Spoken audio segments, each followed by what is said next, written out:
लोकसभा चुनाव 2024 में ज्यादा से ज्यादा 3 महीने बाकी हैं।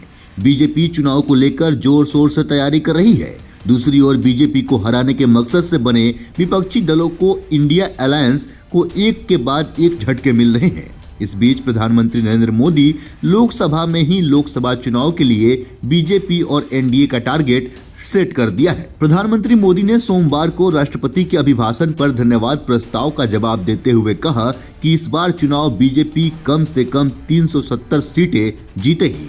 वहीं सहयोगी दलों के साथ एनडीए 400 के पार पहुंच जाएगी। तो आइए जानते हैं कि पीएम मोदी के मिशन 370 की डगर कितनी मुश्किल और कितनी आसान है। लोकसभा में सोमवार को पीएम मोदी ने कहा, अब हमारी सरकार का तीसरा कार्यकाल भी दूर नहीं है।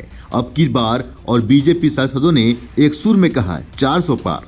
पीएम मोदी के अब की बार पर बीजेपी सांसदों का 400 पार वाला शंखनाद सदन में गूंजता रहा। इसके बाद पीएम मोदी ने कहा, मैं ऐसे आंकड़ों में नहीं पड़ता, लेकिन मैं देख रहा हूं कि देश का मिजाज एनडीए को 400 सीटें पार करवाकर ही रहेगा, लेकिन बीजेपी को 370 सीट जरूर देगा।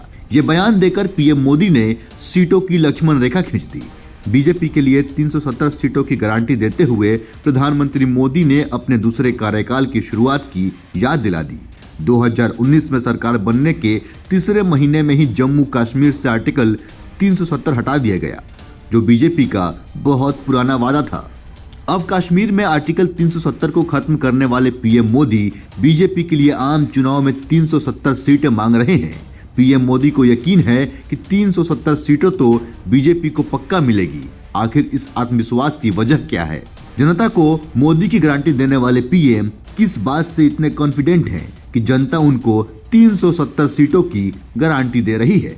और आखिर पीएम मोदी को क्यों है 370 सीटों का यकीन? तो देश के 80 करोड़ लोगों को भोजन देने से लेकर गैस सिलेंडर और शौचालय जैसी चीजों ने आम लोगों को सरकार से जोड़ा है। पीएम मोदी को इस बात पर भरोसा है कि जनता अपनी बेहतर जिंदगी की गारंटी उनको ही मानती है। पिछले दिनों हुए विधानसभा चुनाव में उत्तर भारत के 3 राज्यों में मिली शानदार जीत ने पीएम मोदी का भरोसा बढ़ाया है।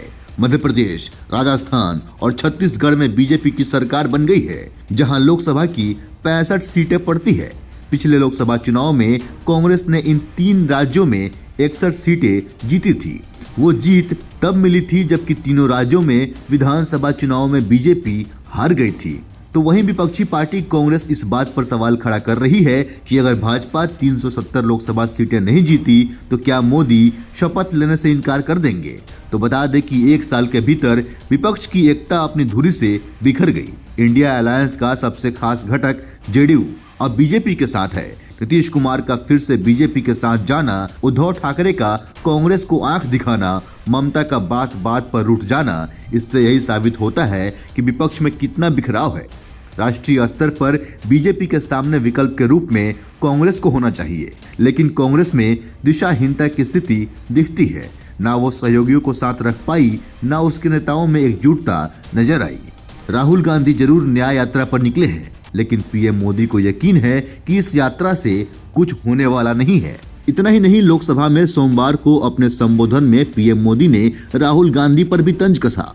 उन्होंने कहा, एक ही प्रोडक्ट बार बार लॉन्च करने के चक्कर में कांग्रेस की दुकान पर ताला लगने की नौबत आ गई है। 22 जनवरी को अयोध्या में रामलला की प्राण प्रतिष्ठा से बदले माहौल में बीजेपी को लगता है कि राम मंदिर का निर्माण उसके लिए अगली बार सत्ता का निर्माण करेगा। तो वहीं अगर बीजेपी इस चुनाव में 370 सीटें जीत लेती है तो 1984 में राजीव गांधी और 1957 में जवाहरलाल नेहरू के बाद ऐसी प्रचंड जीत हासिल करने वाले मोदी तीसरे प्रधानमंत्री होंगे। हालांकि 370 सीट पर जीत का लक्ष्य वाकई एक बड़ी चुनौती है। पिछली बार बीजेपी ने 303 सीटें जीती थी, तब उसने उत्तर भारत में विपक्ष का सुपड़ा साफ कर दिया था। तो वहीं उत्तर भारत के 10 हिंदी भाषी राज्यों में कुल 225 लोकसभा सीटें आती हैं। इनमें बीजेपी ने 177 सीटें जीत दर्ज की थी। प्रधानमंत्री मोदी के गृह राज्य गुजरात में बीजेपी ने 26 में से 26 सीटें जीती थी। महाराष्ट्र की 48 सीटों में बीजेपी को 23 सीटें मिली। तो वहीं बीजेपी के लिए दुर्गम माने जाने वाले राज्यों में देखें तो पश्चिम बंगाल में 42 में 18 सीटें, ओडिशा की 21 में 8 सीटें, असम के 14 में 9 सीटें, तेलंगाना के 17 में 4 सीटें और कर्नाटक की 28 में 25 सीटें जीत ली थी। 290 सीटें ऐसे ही आ गई। बाकी राज्यों में 1 या 2 सीटों को मिलाकर बीजेपी का आंकड़ा 303 हो गया था। 2019 के चुनाव में उत्तर भारत में बीजेपी का परफॉर्मेंस कैसा रहा, आइए इस पर एक नजर डालते हैं। हिंदी पट्टी में बीजेपी ने 225 सीटों में से 177 सीट पर जीत हासिल की थी। गुजरात में बीजेपी ने सभी 26 सीटों पर जीत हासिल कर ली। महाराष्ट्र की 48 में से 23 सीट, पश्चिम बंगाल की 42 में से 18 सीट, ओडिशा की 21 में से बीजेपी के खाते में 8 सीटें गई। असम की 14 लोकसभा सीट में 9 सीट, तेलंगाना की 17 सीटों में 4 सीट में भागवा पार्टी को जीत मिली और कर्नाटक की 28 सीटों में से 25 सीटें बीजेपी के पास गई। अब पीएम मोदी ने अपनी ही खींची विजयी रेखा को बड़ा बनाने की चुनौती दे दी है। बीजेपी के सामने मोदी का यह लक्ष्य कितना मुश्किल है, ये देखना काफी दिलचस्प होगा। पीएम मोदी ने खुद को ओबीसी बताकर देश की 54% आबादी पर भी हाथ रखने की कोशिश की है, लेकिन जवाब में राहुल गांधी जातिगत जनगणना पर अड़े हुए हैं। तो वहीं बीजेपी एक नया क्षेत्र भी तलाश रही है। इस राजनीतिक आरोप प्रत्यारोप के बीच सबसे बड़ा सवाल यह है कि बीजेपी कैसे 303 में 67 सीटें जोड़कर उसे 370 तक पहुंचाएगी। जाहिर है कि इसके लिए बीजेपी को नए क्षेत्र तलाशने होंगे, जो बहुत आसान नहीं है। उत्तर प्रदेश में बीजेपी को 80 में से 62 सीटें मिली थी।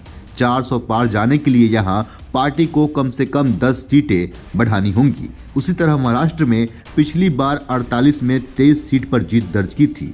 अब उसको यह आंकड़ा 30 करना होगा, यानी 7 सीटें बढ़ानी होगी। पश्चिम बंगाल की जीत को 18 से 30 करनी होगी। मध्य प्रदेश, राजस्थान में जिन एक सीटों को बीजेपी हार गई थी उसे भी जीतना होगा और उसी तरह छत्तीसगढ़ में हारी दोनों सीटों पर बीजेपी को जीत दर्ज करनी होगी। फिर जाकर बीजेपी को 370 का जो आंकड़ा है वो मिल पाएगा। बाकी इस पर आपकी क्या राय है, अपने हिस्से का राय हमें कमेंट बॉक्स में अवश्य बताएं। 370 इतनी आसान नहीं है और 400 पार उतना मुश्किल भी नहीं है। अपने हिस्से का राय हमें कमेंट बॉक्स में अवश्य बताएं। ऐसे ही अन्य खबरों को देखने के लिए बने रहें सहारा समय के साथ। नमस्कार।